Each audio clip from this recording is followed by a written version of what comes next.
Well, we finally made it to the end of winter. Spring will officially start this Friday. Today is Monday, so Friday will be March 20th. And the end of winter is not without excitement.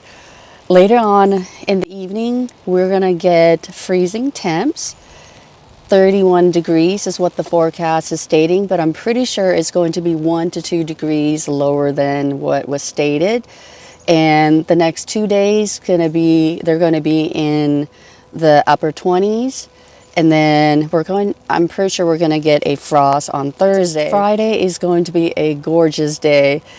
And I wanted to do the garden tour today, and it's actually raining right now because we have some new growth, and we also have some blooms that are looking beautiful right now, and I did not want to miss sharing those with you. So without further ado, let's go ahead and take a look at the first one. Big umbrella here, and I have the camera right here. So let's see if I could multitask really well here. Let's walk here. You will see some pink flowers. Here is a Japanese magnolia. It was just labeled as Japanese magnolia. So I do not know the specific species or variety. I apologize. Pink flower. It's on the darker pink here. And then the inside is more of a white color. All right, here we have Fairy Blush Magnolia. I love this plant so much for its blooms. Like soft pink flowers. This is by far the best scented flower in my garden. I have never smelled any flower that has the best fragrance. And it's gonna be so sad to see these guys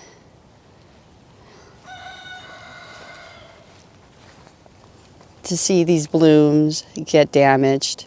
If I were to describe the scent, it would be vanilla mixed with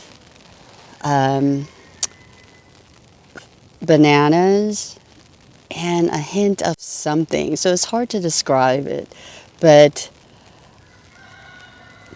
you cannot go wrong with this. If someone could bottle this into perfume, I would buy it. Usually I'm not a flowery perfume kind of person. It was not labeled, with a species name or variety or anything like that. And it was a Walmart purchase, a Walmart plant.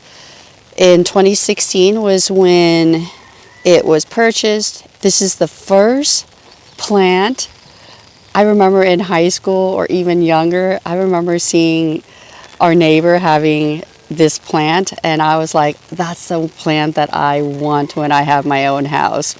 So anyway, this is my first plant that I wanted for myself. I should say besides a lotus, because I love lotuses and water lilies. So this would be the first land plant that I wanted at my house. Unfortunately, this is what happens to this plant every single year, as far as I could remember. Like most of the blooms will get damaged by March freezing temps. So I'm so glad that I get to share these with you. And these are going to get documented. I don't think I've ever had a year where I did a video with these guys in the video like this, in a garden tour like this. It's the same like the other one that was shown to you earlier. I love the raindrops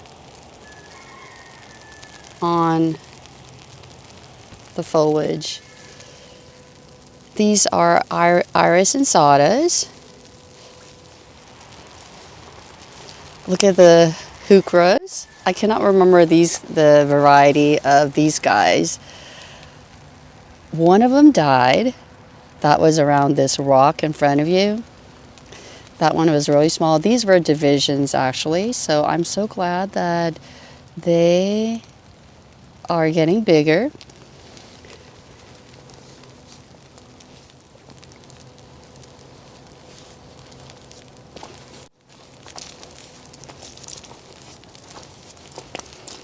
Autumn joycetum is still looking beautiful.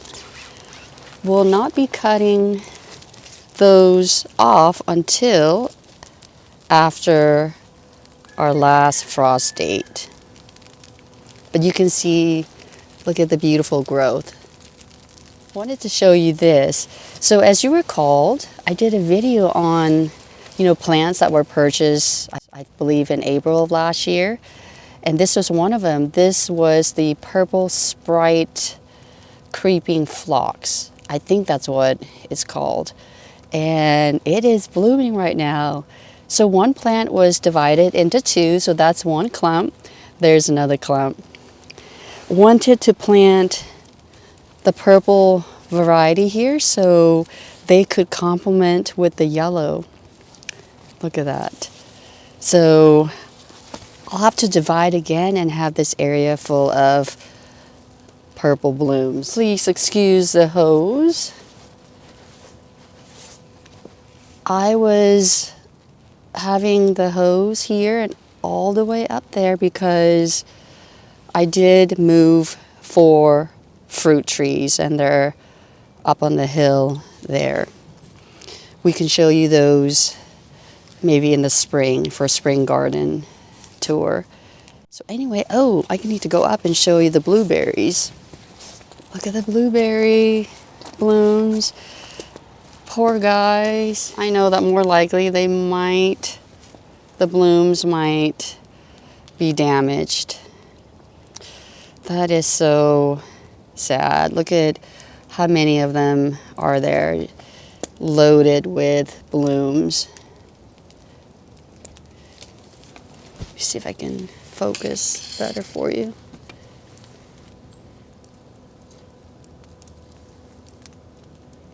Here's another look of it from afar. So I don't know about you, but I like each season to be its own season, meaning that I would like fall to be fall, summer to be summer, winter to be winter, spring to be spring, because I just want to, to enjoy each one, and I want the plants to, do what they need to do. So this winter we've had days that were really nice, like spring-like, and of course when that happens, these plants, they do their thing unknowingly that something might happen. They just think, it's spring, it's time to wake up. But of course, this happens, and I do not mind the freezing temps at all because we are still in winter.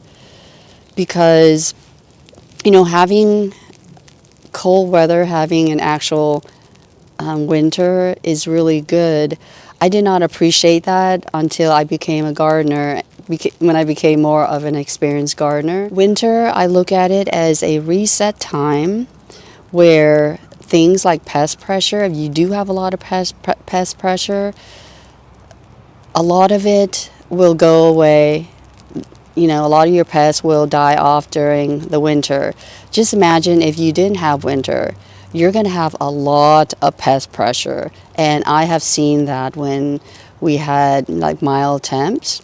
So if you do not like winter, you might reconsider and you might start to enjoy winter now. Not that, we enjoy having gloomy kinds of days, but as gardeners, It's good for us to look at winter that way, to kind of have the plants reset, have pests reset. And also, can you imagine if you didn't have the cold weather? You're going to have plants that, you know, would otherwise be annuals, but because of mild temperatures, guess what? Now they're going to be perennials, and they could, just depends on the plants. They could be hanging on longer. They could become seedies. They could become aggressive. So it's just good to have winter to reset them. So hopefully that makes sense. All right, next we come to our pollinator garden slash slope garden slash inflation garden. We have some new growth. You can see that of the Ascot rainbow euphorbia. We see some blooms on this rosemary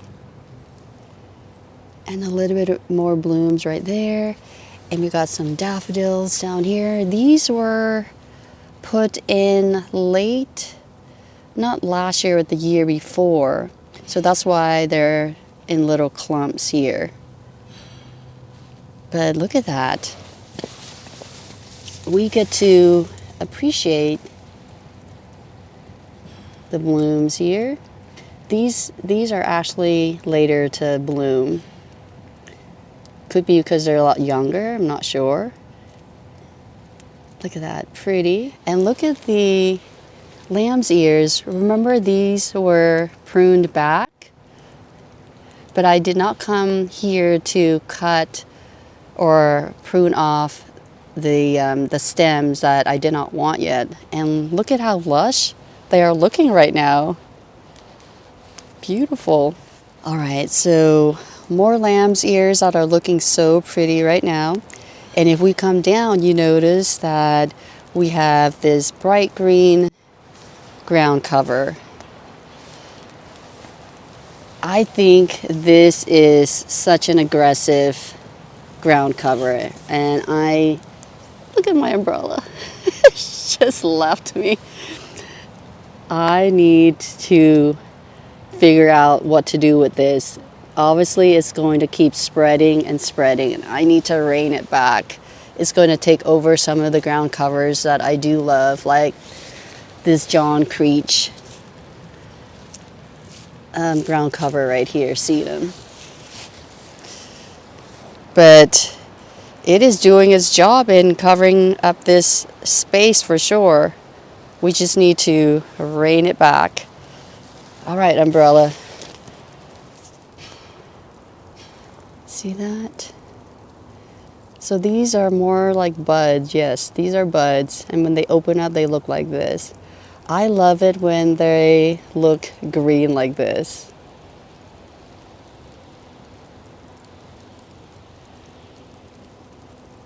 When there's some green and some white, I love it. When they're all white, like they look very jarringly white. It's like neon.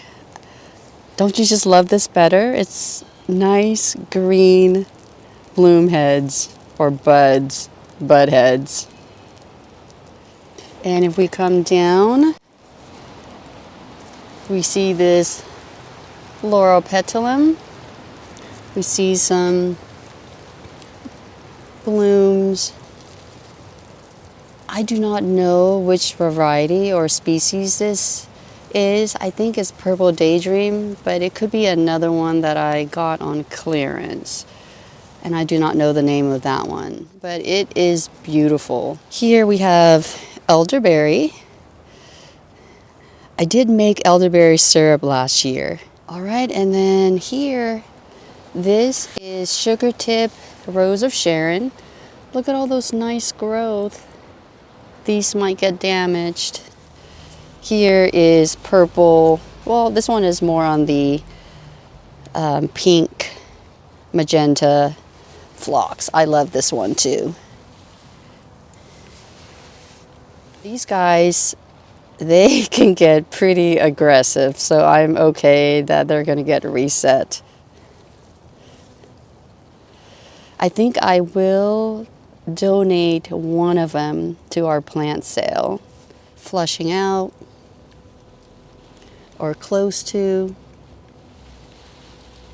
This is this is Rose Creek Abelia. Look at the nice fresh growth. It's a tough plant, and it doesn't bloom until later, so we're okay.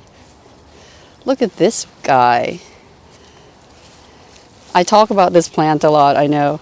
This is native azalea. This is Admiral Semi's native azalea. Will produce orange, yellowish blooms. So they are not coming out yet, so yay. So we will get to enjoy them together. Here's another Japanese maple. The one that I just showed you and this one did not have a species name.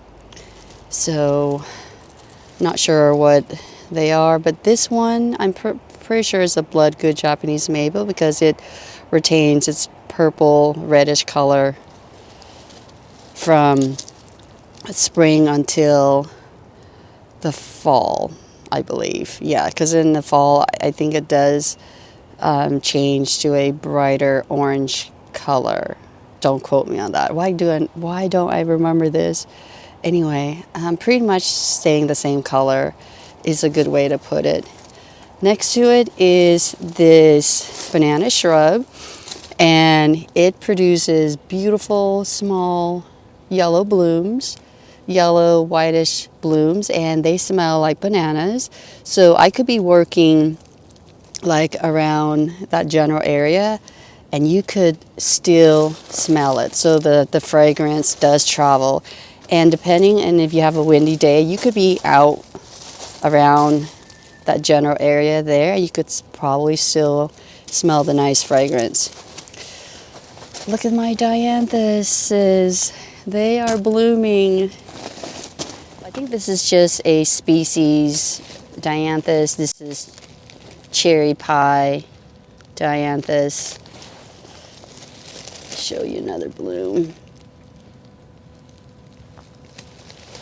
I like this one for the bluish color, and I cannot tell you how nice it was to see so many blooms on this rosemary. This is the most that I have seen on any of my rosemaries. Look at the purple flowers. They're so beautiful, and I saw a bumblebee on this and a butterfly on the blooms recently. Look how pretty these are. This is what I call a true purple color. Semis, beauties, oak leaf hydrangeas, fresh new growth. Hopefully they will not get damaged, but if they are, that's okay, because I think it should bounce back. Because remember, these guys are early right now. They should not be doing this yet. They did not get the memo that spring has not started yet. But these guys, ornamental cherries, they obviously got the message, because they are not putting on any blooms yet. I know they're in buds right now. These mophead hydrangeas have put on new growth. I just love having the spent bloom heads still attached. They have added so much interest to this space. Let's go above. This is our biggest Japanese maple. This was the original to the house. All that I have been doing all these years has just been to prune it up when needed. Here is another weeping Japanese maple. This is the Veritas variety. The only Japanese maple I feel that's farther along. This was a gifted Japanese maple.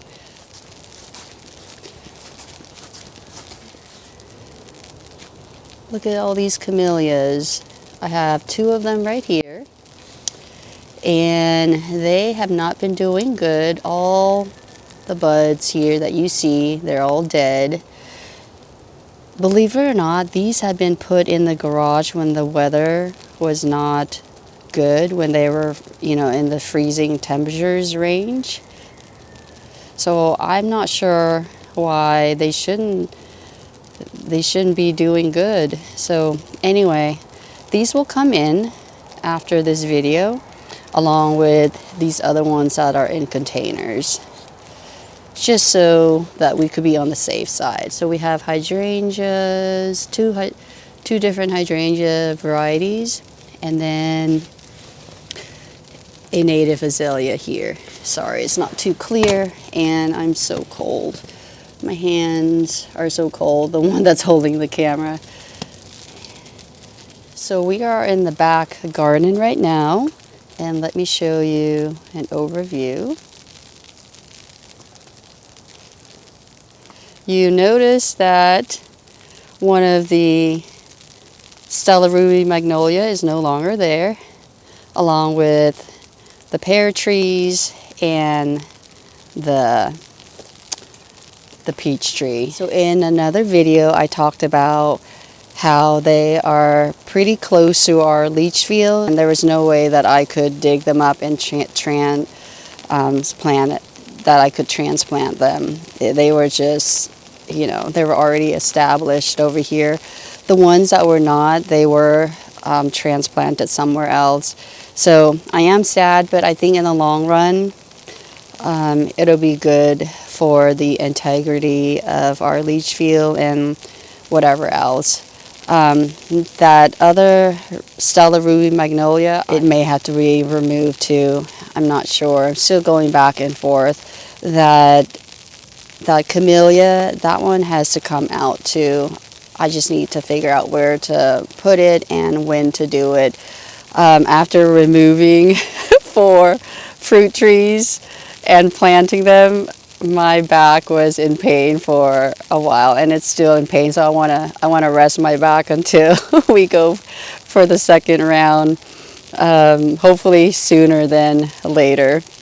So yeah, let's finish up with this space with you, and I think that should wrap up. Another variety. This is called Candy Stripes, Creeping Phlox. You can see the stripes, the pink stripes. They're pretty. I think I like the other 2 colors better, just because this one from far away, they pretty much look white, and I don't like that very much. See the little leaves there? Those are the new growth. Some more daffodils that are looking like they're struggling right now with the rain. Look at the Stella Ruby magnolia. It did get some damage from, I think we just had some freezing temps, like many days. When I say many, I would say, you know, on a consistent basis in the 20s, and with strong winds and with strong windy days and all that too. So got some damage here, but you can see the red blooms there. And when this plant blooms, it blooms like there are so many buds. You can see that. So many buds. It's hard to see the flowers though. Definitely lots of buds. So let me do this.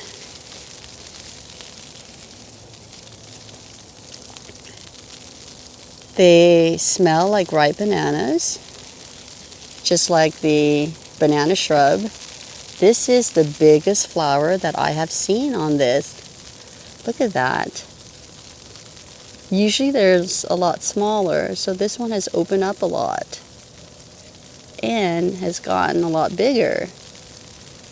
I think I'm going to harvest this one. And look, I forgot my tripod. I'll have to take that one in too. Well, I appreciate you coming along with me today on this not so good weather. The rain is picking up more, and then also I'm so cold right now. So anyway, I hope you have enjoyed this garden tour. It's not ideal, but I wanted to share the new growth and new blooms with you, because these plants, they thought that spring was here, and of course they're going to be disappointed later on today and the next 2 days. It's just so sad, but that's nature for you. That's gardening for you. Everything needs to balance itself out. They will bounce back, I'm sure. And I'm glad that I got to share some of the blooms and new growth with you today. Otherwise, I wouldn't be able to share any of it with you if we were to do the garden tour, say, tomorrow or the next day. So I will actually share some B-rolls with you, just to see how those plants will have looked tomorrow. Tomorrow is Tuesday, and we'll see if we notice anything different. So I'm gonna go and get warmed up and then come back later and bring in the plants. I think I will bring in the plants before I go in and warm up. That will be it today. So thank you so much for coming along with me. I hope you enjoyed this garden tour, and hopefully you learned something from this whole experience here today. And I think we're having some snow flurry right now. Anyway, thank you so much. Take care. Bye for now.